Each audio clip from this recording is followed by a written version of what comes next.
টাকার ম্যাজিক মশলা দিয়ে যে এত সুন্দর রেসিপি তৈরি করা যায়, আপনারা যদি বাসায় ট্রাই না করেন বুঝতেই পারবেন না। রেসিপিটি যেমন উপরে ক্রিস্পি, ভিতরে সেরকমই নরম আর সফট, খেতে অসাধারণ লাগে।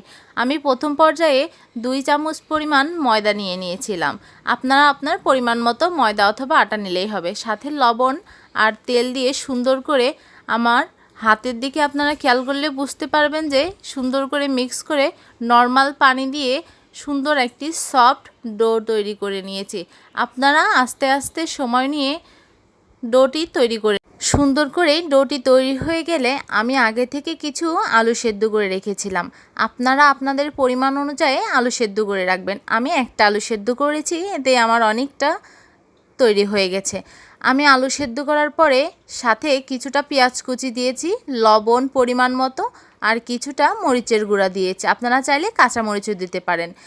আর আপনাদের যদি ভাজা জিরার গুঁড়া থাকে সেটা অবশ্যই দেবেন। আমার হাতের কাছে ওটা ছিল না। আর 5 টাকার ম্যাজিক মশলা দিয়েই তো রেসিপিটি তৈরি করতে হবে, ওটা দেবেন। আমি ওই ডো দিয়ে আগে থেকে একটু রুটি বলে রেখেছিলাম।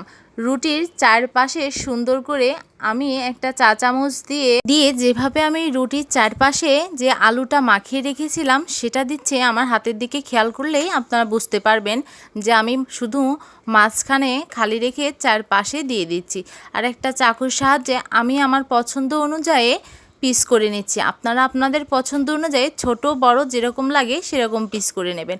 আর মোটা অংশের দিক থেকে রোল করতে সামনের দিকে এগিয়ে যেতে হবে। একটু হালকা চেপে চেপে করবেন যাতে পরবর্তীতে ভাজতে গেলে ওটা খুলে না যায়। এভাবে করতে করতে আমার প্রায় সবগুলোই বানানো হয়ে গেছে।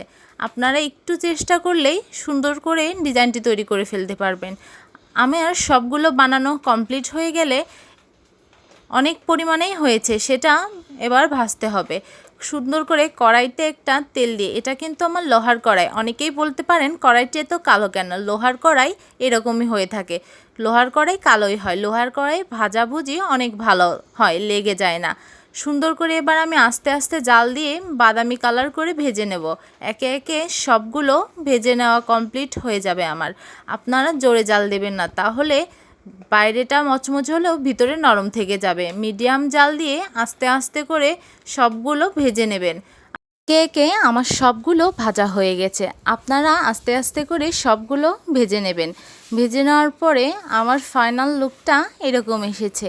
ভিডিওটি যদি আপনাদের ভালো লাগে আর এরকম নতুন নতুন রেসিপি পেতে চান তাহলে আমার পেজটিকে ফলো করে লাইক করে কমেন্ট করবেন। পেজটির সাথেই থাকবেন। আল্লাহ হাফেজ।